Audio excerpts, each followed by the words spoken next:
Hey guys, I am Roman, also known as Romanesque. I play the Elder Scrolls Legends, I stream the game on Twitch, and I'm a coach on Gamer Sensei. In this video, we will cover aggro, or how to play aggressive decks. We will cover how to mulligan, how to play the very first turns of the game, when to trade, and finally, how to identify the right moment to go for lethal. When playing aggro, the most important decision you will make very often is your mulligan. Here, I am playing a mono-red Crusader aggro deck, and I have the Ring of Magicka, which will make my life significantly easier. So in my hand, I see a Rift Thane, a very powerful turn 1 play on the ring, a Northwind Outpost, a good activator for all the charged creatures in my deck, and a Morkel Gatekeeper, a good card, but that requires an activator. It needs to buff a minion that can attack to be good.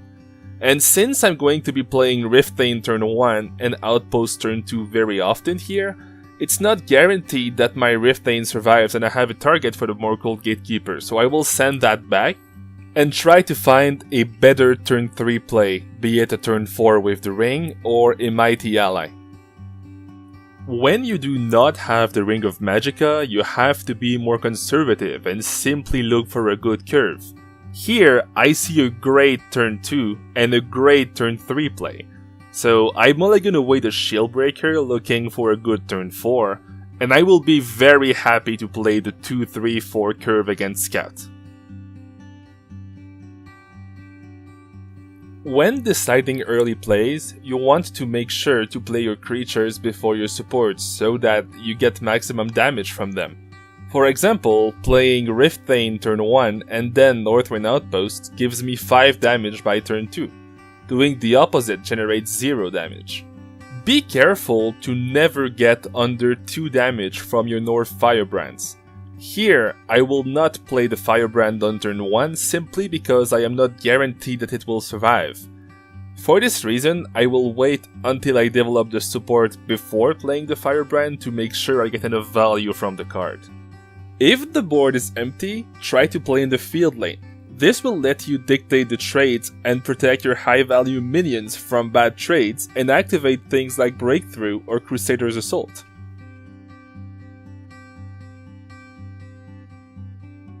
When playing against control, try to play around common removal cards if you can. Here, for example, the natural play would be to drop the Circle Initiate. However, this is very weak to execute, so a good way to go around this would be to play the Northwind Outpost, attack for 5, and then attack for 2 with the Nord Firebrand. This is a very strong turn.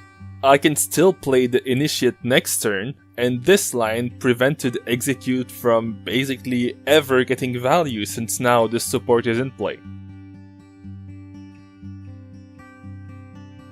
Be careful to not get baited in trying to get too much value. You are an aggro deck and you need to maintain very high tempo to end the game as soon as possible. In this position, even though Crusader's Assault could seem very attractive, you really need to play Reeve the Blade Master to maintain pressure. You can always play the Assault later once you need to refill. But first take the board, establish the pressure, and then refill in that order. There is a neat trick to do with Crusader's Assault.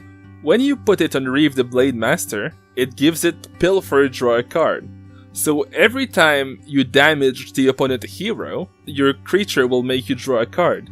Since Reeve damages the opponent with both its effect and its attack, it will draw 3 cards instead of 2. This also works with Relentless Raider. In the mid-game, you want to set up for the most damage possible. This usually means to play your minions that do not have charge, because those usually have better stats. Like for example here, you would play the Circle Initiate, activate it, and then play Mighty Ally. This will let you play the chargers next turn, and delay Rune Breaking to give your opponent fewer options to remove your damage, while setting up the maximum damage and maybe ending the game next turn. If your opponent is low on resources and low on life, do not be afraid of just trading and getting more resources with cards like Crusader's Assault. Having more cards will end the game by itself, so here, instead of developing 2 creatures, it's completely fine to play the Assault, push a lot of damage through the 3-minder, and then develop in the Shadow Lane, draw 3 cards and set up for lethal next turn. There is no way for your opponent to get away from this. The main takeaway from this video is that you should be aware of your 2 win conditions, tempo and resources, and how you should try to balance them to stay ahead of your controlled opponent. Thanks for watching, I hope you enjoyed. I'm Romanesque and I'll see you next week.